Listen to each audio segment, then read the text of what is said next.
প্ৰথম কুৱেশ্যনটো মন কৰক, এই গোটেই কেইখন প্লেচ নিউজত আছিলে, হাইলাইট হৈ আছিলে আৰু বহুত বেছি ইম্পৰ্টেণ্ট হয় এই কুৱেশ্যনটো।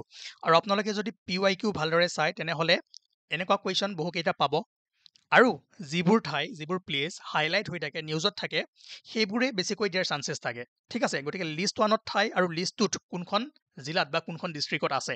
চাওক, গৰুসুতি আপোনালোকে বহুবাৰ শুনি আছে, হাইলাইট হৈ আছে এই ঠাইখন, হয়নে? ক'ত আছে? দৰঙত। টংলা ওদালগুৰি, জোনাই ধেমাজি, খাৰুৱাজান বাক্সা। অ'কে, ক'ত চাওক কোনটো হয় মিলাই ল'ব, হ'ব। আজি আমি মেইনলি আছাম কাৰেণ্ট এফেয়াৰ্ছ আৰু আছাম ষ্টেটিক পৰ্চনৰ পৰা ইম্পৰ্টেণ্ট 20 কুৱেশ্যন কৰিম, লগতে অকণমান জেনেৰেল ছায়েন্সো কৰিম। আৰু এই টপিক কেইটা আপোনালোকে এবাৰ ভালদৰে চাব, ঠিক আছে, মই যিখিনি হিণ্টছ দি আছোঁ। নেক্সট কুৱেশ্যন, ইয়াত কৈছে যে arrange the following battles in chronological order. Battle of Hamdhara, battle of Itakhuli, battle of Saraighat, battle of Alaboi. চাওক, মই কৰি দিম, কিন্তু তাৰ আগতে আপোনালোকে যদি পাৰে এনচাৰটো কৰিবলৈ ট্ৰাই কৰক, ঠিক আছে, পৰীক্ষাত যিহেতু আপোনালোকে কৰিব লাগিব। বেটেল অফ হামধৰা প্ৰথমে হৈছে, আপোনালোকে জানে। তাৰপিছত কি হৈছিলে? বেটেল অফ ইটাখলি নেকি? নাই, এইখন একেবাৰে লাষ্টত আছিলে। গতিকে 1 প্ৰথমে থাকিব, 2 লাষ্টত থাকিব। 1 and 2 কম্বিনেশ্যন চাওক, য়েছ, 1 to 1 দুটাই আছে, গতিকে দুটা এলিমিনেট কৰি দিয়ক। বাকী বেটেল অফ আলাবৈ আৰু চৰাইঘাট, তাৰ আগত কোনখন হৈছিলে? য়েছ, বেটেল অফ এলাবৈ, তাৰপিছত বেটেল অফ শৰাইঘাট।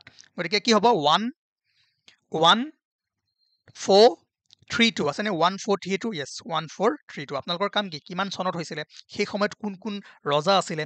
মই এই কাৰণেই কওঁ যে কুৱেশ্যনটো মই দি গৈছোঁ, ইয়াৰ লগত যিমানবোৰ বস্তু থাকিব সেইবোৰ আপোনালোকে নিজে চাব লাগিব আৰু কামত আহিব। কিমান চনত হৈছিলে, সেই সময়ত কোন কিং আছিলে, ঠিক আছে, এই বস্তুবোৰ আপোনালোকে এবাৰ মন দি থ'ব। এইটো ইম্পৰ্টেণ্ট হয়, ঠিক আছে, ইম্পৰ্টেণ্ট বুলি ষ্টাম্প মাৰা হৈ আছে।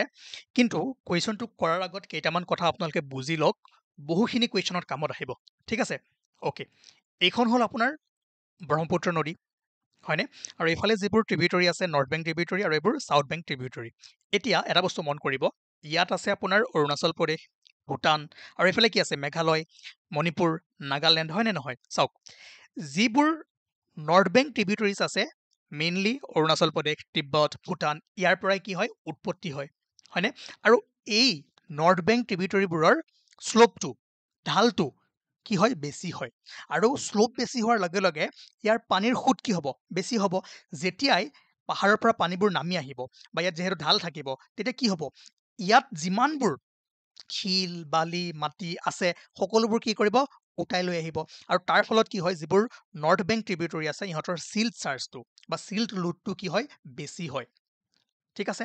আৰু এই নৰ্থ বেংক যিবোৰ ট্ৰিবিউটৰী আছে, ইহঁতৰ ডেপথটো বহুত কম হয়, কম মানে বহুত বেছি দ নহয়। বিকজ পানীটো যেতিয়া নামি আহে, বহুত বেছি ডিষ্টেঞ্চো নাপায় বৈ আহিবৰ কাৰণে, লগে লগে কাৰণে শ্লোপ থাকে, শ্লোপৰ পৰা যেতিয়া আহে সিহঁতে ডাইৰেক্ট বৈ আহি কি হয়? ব্ৰহ্মপুত্ৰত পৰি যায় বা এইফালে বানপানী সৃষ্টি কৰি দিয়ে। আৰু ইহঁতৰ ডেপথ কম হোৱাৰ কাৰণে আৰু ওখ পাহাৰৰ পৰা উৎপত্তি হোৱাৰ কাৰণে যেতিয়াই পাহাৰত বৰষুণ হয়, তেতিয়াই কি হয়? ইয়াত ফ্লাড হৈ যায়, ঠিক আছে, একদম মানে তৎক্ষণাত বানপানী হৈ যায়। গতিকে এইবোৰ কেৰেক্টাৰিষ্টিক্স হৈছে নৰ্থ বেংক ট্ৰিবিউটৰীবোৰৰ। এতিয়া ইয়াৰ কম্পেৰিজনত যদি আপোনালোকে চাউথ বেংক ট্ৰিবিউটৰীবোৰ চায়, তেনেহ'লে এটা বস্তু মন কৰিব যে এই চাউথ বেংক ট্ৰিবিউটৰীবোৰ ক'ৰ পৰা উৎপত্তি হৈ আছে? নাগালেণ্ড, মেঘালয়, ওখ ঠাইৰ পৰা হৈছে, বাট ইমানো বহুত বেছি ওখ নহয়। আৰু ইয়াত যদি মন কৰে, এই যিবোৰ চাউথ বেংক ট্ৰিবিউটৰী আছে, ইহঁতৰ ঢালটো বা শ্লোপটো বহুত বেছি নহয়, ঠিক আছে। নৰ্থ বেংকতকৈ চাউথ বেংকৰ যিবোৰ ট্ৰিবিউটৰী আছে, ইহঁতৰ শ্লোপটো কম হয়। আৰু শ্লোপ কম হোৱাৰ লগে লগে কি হয়? ইহঁতে ইয়াতে টাইম পায়, হয় নাই? এই প্লেইনত যাবৰ কাৰণে টাইম পায়, গতিকে মিয়েণ্ডাৰিং সৃষ্টি কৰে, হয়নে নহয়? আৰু লগতে চিল্ট চাৰ্জটো বা চিল্ট লোডটো কমি যায়। বুজি পাইছে কথাটো? গতিকে এই কেৰেক্টাৰিষ্টিক্সখিনি আপোনালোকে ভালদৰে মনত ৰাখিব। আৰু লগতে যিসকলে কৈ আছে কোনখন ডিষ্ট্ৰিক্ট ৱাইজ কি ৰিভাৰ আছে, ইয়াতে আপোনালোকে আৰামছে নাম্বাৰিং কৰা আছে, ডিষ্ট্ৰিক্ট আছে, চাই ল'ব পাৰিব, হ'ব। কিন্তু আমি আজি ডিছকাশ্যন বেলেগ কৰি আছোঁ। এতিয়া কুৱেশ্যনটো লৈ আহক। কুৱেশ্যনটোত কি কৈছে যে north bank tributaries have very steep slopes, হয়নে? Yes.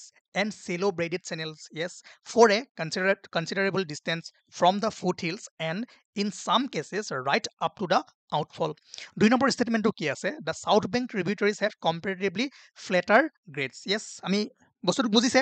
And deep meandering channels almost from the foothills. 3 number ষ্টেটমেণ্টটো চাওক, কি কৈছে? North bank tributaries have comparatively lower seal charge than South Bank tributaries. মই মাত্ৰ বুজাই আহিলো আপোনালোকক কি হয় নৰ্থ বেংকৰ seal chargeটো বেছি হয় বিকজ ইহঁতে বহুত ওপৰৰ পৰা আহে বহুত বেগেৰে পানী বৈ আহে আৰু যিমান বেগেৰে পানী আহিব সিমান বোল্ডাৰ পেবেল সিমান গছ বন মাটি এইবোৰ লৈ আহিব গতিকে ইয়াৰ seal chargeটো কি হয় নৰ্থ বেংকৰ বেছি হয় গতিকে ইয়াত লোৱাৰ বুলি কৈ আছে 3 নম্বৰটো আমাৰ ভুল হৈ আছে গতিকে কি শুদ্ধ হ'ব 1 and 2 কাৰেক্ট ঠিক আছে বুজিছে হ'ব আৰু এইটো চাওক ৱাটাৰ ৰিসোৰ্স ডিপাৰ্টমেন্টৰ ৱেবসাইটত বঢ়িয়াকে বস্তুখিনি দিয়া আছে আপোনালোকে বুজিব এইখিনিটো বুজি পালে সেইকাৰণে ইয়াতে আপোনাৰ কি হয় নৰ্থ বেংক ট্ৰিবিউটৰিত বহুত বেছি কি হয় Boulder payable course sandy beds হয়নে কেৰি হেভি সিল চাৰ্জ লগতে জেনাৰেলি ইহঁতে কি কৰে ফ্লাডছ কৰে আৰু সাউথ বেংক যিবোৰ ট্ৰিবিউটৰি আছে যেটো গ্ৰেট ফ্লেটাৰ হয় ডিপ হৈ যায় টাইম পায় তো মিয়ান্ডাৰিং চেনেল ইয়াত ফৰ্ম কৰে আৰু লগতে ইহঁতৰ কম্পেৰেটিভলি কি হয় সিল চাৰ্জ লো হয় হ'ব আৰু এই কুৱেশ্যনটো আৰু এটা প্ৰকাৰে আহিব পাৰে মই দেখুৱাই আছো ৰব এইটো সেম টপিকৰ পৰা কুৱেশ্যন আহিছে কুৱেশ্যনটো অলপমান চেঞ্জ কৰি দিছে বাট আপোনালোকে আৰামছে কৰিব পাৰিব ষ্টেটমেন্ট 1 কি দিয়া আছে যে the north bank tributaries of Brahmaputra have boulder pebble and coarse sandy beds and carry heavy silt load yes correct আমি পাই আহিছিলো ষ্টেটমেন্ট 2 কি দিয়া আছে যে north bank tributaries of Brahmaputra have very steep slopes and shallow braided channels for a considerable distance from the foothills and in some case right up to the outfall এতিয়া statement 1 ও correct statement 2 correct কিন্তু আপোনালোকে ভালদৰে মন কৰক strip slope আমি মেপতো ভালদৰে পঢ়ি আহিছিলো গতিকে ইয়াৰ পৰা আমি কি পাওঁ যে both statement 1 and 2 is correct but statement 2 is the correct explanation of statement 1 আৰু ইয়াত বহুত বোল্ডাৰ পেবেল বা সিল চাৰ্জ বেছি হোৱাৰ মেইন কাৰণ কি কাৰণ ইয়াৰ স্লোপটো বেছি হয় পানীৰ ধাৰ বেছি হয় আৰু তাৰ কাৰণে কি কৰে এইবোৰ লৈ আহে গতিকে বোথ ষ্টেটমেন্ট 1 and 2 কাৰেক্ট আৰু statement 2 is the correct explanation of statement 1 ঠিক আছে তো 2 নম্বৰ 3 নম্বৰ কুৱেশ্যন হৈ গ'ল নেক্সট কুৱেশ্যন ইম্পৰ্টেণ্ট কুৱেশ্যন ইয়াত কৈছে যে which of the following statements regarding the battle of Alaboi between Ahom and Mughal is are true Number 1, one of the most tragic battles in Ahom history, over 10,000 Ahom soldiers were killed in the battle, yes? হয়নে আৰু কিমান চনত 1669ত কি হৈছিলে এই যুদ্ধখন হৈছিলে during the reign of Chakradhwaj Singha চাওক এই বস্তুবোৰ মন দি যাব ইয়াতে সৰু সুৰা আপোনালোকক ভুল কৰি দিব পাৰে গতিকে ষ্টেটমেন্ট 2 কাৰেক্ট হয় 3 নম্বৰটো কি কৈছে যে the Mughal empire at that time was Aurangzeb হয়নে নহয় চাওক ক্লিক কৰক আপোনালোকে জানে ঔৰংজেব কিমানৰ পৰা কিমানৰ ভিতৰত আছিলে এটো হৈছে কিমান চনত 1669ত অবিয়াসলি ঔৰংজেব থাকিব লাগিব হয়নে গতিকে 1 2 and 3 অল ষ্টেটমেন্টছ আৰ কাৰেক্ট নিজে কৰিবলৈ ট্ৰাই কৰক ওকে তাৰ পাছত question number 5 what is the annual production capacity of the new urea plant announced for Namrup in the union budget 25-26 জানে union budget 25-26 ত নামৰূপত এটা নতুনকৈ ইউৰিয়া প্লান্ট প্ৰতিষ্ঠা কৰিব বুলি এনাউন্স কৰিছিল গতিকে ইয়াৰ প্ৰডাক্টিভিটি কিমান হ'ব 12.7 লাখ মেট্ৰিক টনছ এটো মনত ৰাখিব ঠিক আছে ওকে পাৰ ইয়াৰ নেক্সট কুৱেশ্যন এটো জেনাৰেল সায়েন্সৰ পৰা কুৱেশ্যন আহিছে আৰু ইয়াতো আপোনালোকে এটা ষ্টাম্প মাৰি থক ইম্পৰ্টেন্ট বুলি কি কৈছে চাওক Statement 1. Adding water directly to a concentrated acid is dangerous. Class 10 আপোনালোকে পাইছিলে class 10 ৰ জেনাৰেল সায়েন্সত চেপ্টাৰ নম্বৰ 7 বা 8 নো চেপ্টাৰ নম্বৰ 2 আছিলে ঠিক আছে ওকে আমি শিকাইছিলে ন আপোনালোকক শিকাইছিলে নাজানো কেতিয়াও এসিডত কনসেন্ট্ৰেটেড এসিডত ডাইৰেক্টলি আমি পানী ঢালিব নিদিয়ে বিকজ কি হয় দিস ৰিয়েকশন ইজ এ হাইলি এক্সোথাৰ্মিক কি হ'ব হিট ৰিলিজ হ'ব ব্লাষ্ট কৰি দিব হয় না নহয় হে কাৰণে কি লিখা আছে the reaction between acid and water is highly exothermic গতিকে statement 1 is correct statement 2 is correct but এটো মনত ৰাখিব যে ষ্টেটমেন্ট 2 এ ষ্টেটমেন্ট 1 ক কি কৰি আছে এক্সপ্লেইন কৰি আছে গতিকে both statement are true and statement 2 is correct explanation of statement 1 বুজি পালে হে কাৰণে আমাক কি কয় যে এসিডত ডাইৰেক্ট পানী কি কৰিব লাগে মিলাব নালাগে তাৰ উল্টাটো কৰিব লাগে আৰু লাহে লাহে ডাইলুট কৰি মিলাব লাগে ঠিক আছে ওকে জেনাৰেল সায়েন্স পঢ়িব আপোনালোকে আৰু এটা মই হোমৱৰ্ক দিছো এটো ইজি কোৱেশ্চন হে কাৰণে হোমৱৰ্ক দিছো যে the acceleration due to gravity on earth surface depend on mass of the object falling radius of the earth altitude above the earth surface latitude of the location ঠিক আছে এটো কৰিব homework Consider the following statements. Assam secured a total 34 medals at 38 National Games 2025. Yes, monot porise ne? Yes. Assam ranked 24 in the overall medal tally. Yes, duitai correct. Both 1 and 2 correct hoy. Thik ase ebur olaman factual information monot rakhibo lagibo. Thik ase.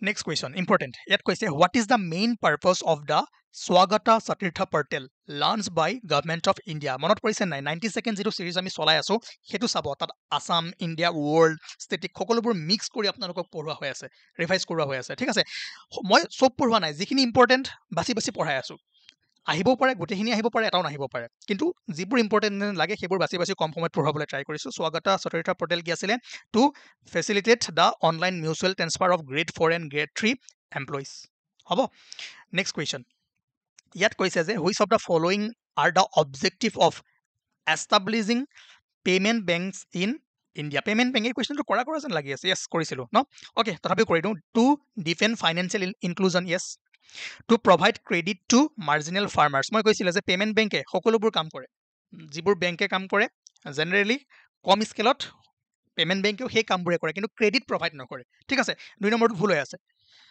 তিন number কি কৈছে to provide basic banking service to the unbanked yes 1 and 3 is correct হ'ব ঠিক আছে তাৰ পাছত কেইখনমান আপোনালোকে আত্মজীৱনী বা অটোবায়োগ্ৰাফি মই কুৱেশ্যনটো বনাবৰ কাৰণে পাহৰি গলো ডাইৰেক্ট চাইট হৈ দিয়ক যে লক্ষ্মীনাথ বেজবৰুৱাৰ মোৰ জীৱন সোঁৱৰণ হৰকান্ত শৰ্মা মজুমদাৰৰ সাদৰ আমিনৰ আত্মজীৱনী তেনেকৈ ৰজনীকান্ত বৰদলৈ আত্মজীৱন চৰিত বেণুধৰ ৰাজখোৱাৰ মোৰ জীৱন দাপোন শৈলধৰ ৰাজখোৱাৰ অতীতৰ সোঁৱৰণী পদ্মনাথ গোহাঁই বৰুৱাৰ মোৰ সোঁৱৰণী মামণি ৰয়ছম গোস্বামীৰ আধা লেখা দস্তাবেজ ভৱেন্দ্ৰনাথ শইকীয়াৰ জীৱন বৃত্ত ইম্পৰ্টেণ্ট হয় চাব ৰবুল মাউতৰ মোৰো এটা সপোন আছিল তেনেকৈ নলিনীবালা দেৱীৰ এৰি অহা দিনবোৰ পদ্মধৰ চলিহাৰ জীৱন বিনাশুৰ হৰিনাৰায়ণ দত্ত জীৱা স্মৃতি ঠিক আছে নেক্সট কুৱেশ্যন ইয়াত কৈছে যে consider the following statements regarding battle of Itakhuli চাওক প্ৰত্যেকখন বেটেল লাহে লাহে আপোনালোকক ক্লিয়াৰ কৰাই আহি আছো ন it was fought between Ahom and Mughals এইটোতো সকলোৱে জানি য়েছ আৰু লাষ্ট বেটেল আছিলে the battle was the last series of battle between Ahom and Mughal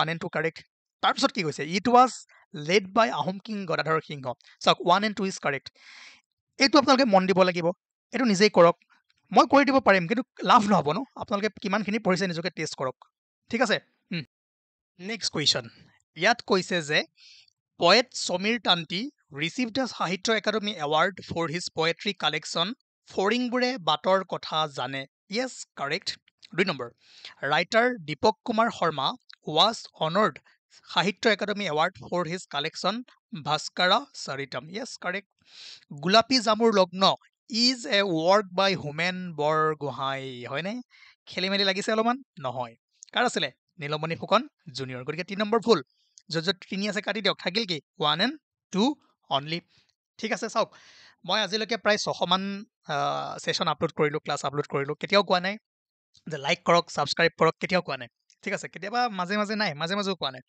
কিন্তু মই আজি কিয় ক'ব ওলাইছোঁ আপোনালোকে জাষ্ট নেক্সট উইকত এই সেশনটো লাগিব নে নালাগে তাৰ কাৰণে আপোনালোকে লাইক কৰক মই জানিম যে 200-300 মানুহে যদি ইয়াত ভোট কৰে ঠিক আছে মই চাওঁ কিমানটা হেৰি আহে সেই ভোটিংটোৰ বেচিছত মই নেক্সট উইকতো এনেকুৱা ভাল ভাল কুৱেশ্যন আনিবলৈ ট্ৰাই কৰিম ঠিক আছে গতিকে আপোনালোকে জনাব তেনেকৈ মই গম পাম আদাৰৱাইজ আমাৰ মাজতো কোনো কমিউনিকেশ্যন নাই হয়নে okay regarding Bhogeswar Barua he was the first Assamese to receive the Arjun Award.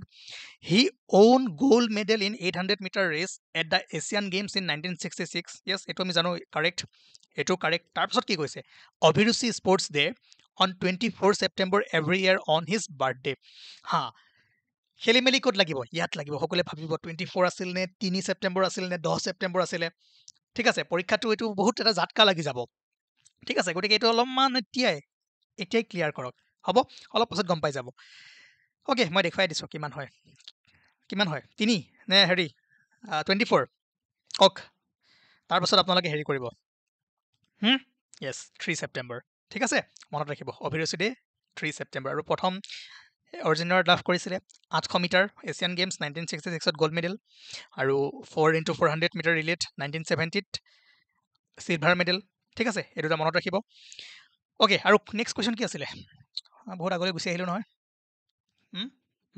So' 1 and 2 correct ক'ত গ'ল য়েছ অপশ্যন চি এইটো সকলোৱে জানে পিতা পুত্ৰ হোমেন বৰগোহাঁই মিলি আছে শৃংখল ভৱেন্দ্ৰনাথ শইকীয়া মৃত্যুঞ্জয় বীৰেন্দ্ৰ কুমাৰ ভট্টাচাৰ্য মিৰিজীয়ৰী ৰজনীকান্ত বৰদলৈ অ'কে হৈ আছে 1 B is correct then Nameri Garampani Panidihing Pobitora Morigaon Nameri ক'ত আছে শোণিতপুৰ গৰম পানী কাৰ্বি আংলং, পানীদিহিং শিৱসাগৰ। ক'ত হয় ধুনীয়াকৈ মিলাওক। নেক্সট কুৱেশ্যন আপোনালোকক দিয়াৰ আগতে মই কওঁ, যদি আপোনালোকে PDF-বোৰ ল'ব বিচাৰে আৰু যিটো 90 ছেকেণ্ড ছিৰিজ চলি আছে সেইটো চাব। ইয়াৰ লগতে তাতে আমি Assam, world, India, static portion যিখিনি ইম্পৰ্টেণ্ট হয় সেইখিনি কভাৰ কৰিবলৈ ট্ৰাই কৰিছোঁ। আৰু মোৰ ফালৰ পৰা যিখিনি ইম্পৰ্টেণ্ট বা পৰীক্ষাৰ পইণ্ট অফ ভিউৰ পৰা অলপমান ডেঞ্জাৰাছ যেন লাগিছে সেইখিনি দি আছোঁ, ঠিক আছে। বাকী 100%ও আহিব পাৰে, এটাও নাহিব পাৰে। কিন্তু আপোনালোকে যদি PYQ এনালাইচিছ কৰে তেনেহ'লে দেখিব যে এনেকুৱা ধৰণৰ কুৱেশ্যনবোৰ সচৰাচৰ সুধি থাকে। চ' PDF-খিনি ল'ব পাৰিব। শেষৰ উইক আছে, সেই উইকটোত এনেকুৱা কুৱেশ্যন আনিম নে নাই আপোনালোকে জনাব। আৰু আজিৰ কিবা কুৱেশ্যন ৰৈ গ'ল নেকি, যদি ৰৈ গৈছে মই নেক্সট ক্লাছত কৰাই দিম, ঠিক আছে। হ'ব, থেংক ইউ এভৰিৱান। আকৌ লগ পাম আমি নেক্সট ক্লাছত।